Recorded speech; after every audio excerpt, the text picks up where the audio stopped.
হারিয়ে যেতে বসেছে মাদারীপুরের ঐতিহ্যবাহী বেতশিল্প। দেশি পণ্যের এক সময়ের বেশ কদর থাকলেও এখন তা অনেকটাই বিলুপ্তির পথে।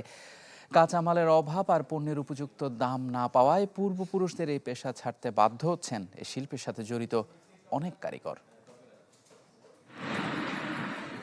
দীর্ঘ প্রায় 4 দশক ধরে বেতের তৈরি পণ্য তৈরি করছেন মাদারীপুরের বেলাল ব্যাপারী, যার মধ্যে রয়েছে magazine rack, telephone chair, sofa set, bed set সহ বিভিন্ন রকম পণ্য।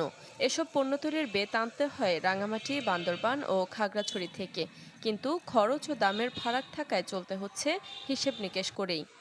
আগে ব্যবসা বাণিজ্য খুব ভালো ছিল, এখন প্লাস্টিকের আসবাবপত্র বাইরে আমাদের বেতের পণ্যটা অনেক ক্ষতি হয়েছে।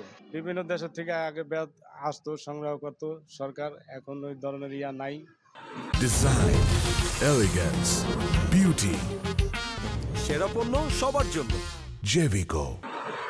কারিগররা জানান, আগে 50,000 টাকা বিনিয়োগ করে পাওয়া যেত দ্বিগুণেরও বেশি মুনাফা, কিন্তু দৈনন্দিন কাজে ব্যবহার বেড়েছে তুলনামূলক কম দামের প্লাস্টিক পণ্যের, আর বেতের তৈরি পণ্যরূপ নিয়েছে শৌখিন পণ্য হিসেবে। ফলে 10 বছর আগেও মাদারীপুরে যেখানে ছিল 100-রও বেশি বেত শিল্পের কারিগর, তা এখন এসে ঠেকেছে 10-এর কোটায়। প্লাস্টিক জাতীয় জিনিস বার হওয়ার কারণেই এই জিনিসগুলির মান অনেক কমে গেছে। সরকার যদি সাহায্য করে, বেতের দোকানে হলে অনেক উপকার হয়, খুব কম চলে এই দোকান। যদিও বিসিক কর্মকর্তা ও জেলা প্রশাসকের দাবি, বেত শিল্প টিকিয়ে রাখতে রয়েছে প্রয়োজনীয় সরকারি উদ্যোগ। তবে বাণিজ্যিক প্রতিযোগিতায় টিকতে দরকার পণ্যের গুণগত মান আর বৈচিত্র্যতা।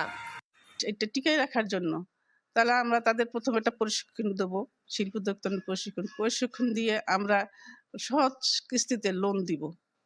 লোন দেয় 50,000 টাকা থেকে 5 লক্ষ টাকা পর্যন্ত আমাদের ক্ষমতা আছে দেওয়ার। জেলা প্রশাসক স্যারের নির্দেশনায় এবং স্যারের পৃষ্ঠপোষকতায় যারা এই ধরনের ক্ষুদ্র শিল্পের সাথে জড়িত সেই গোষ্ঠীগুলোকে নিয়ে স্যার বিভিন্ন ট্রেনিং সেশন পরিচালনা করান এবং তাদেরকে তাদের নিজস্ব পেশার যে অংশটা রয়েছে সেই বিষয়ে যাতে তারা দক্ষ হয়ে উঠতে পারে। বেত শিল্পকে টিকিয়ে রাখতে সহজ শর্তে ঋণ আর রপ্তানিতে কার্যকর সহযোগিতা চান কারিগররা। Desk report, channel 24।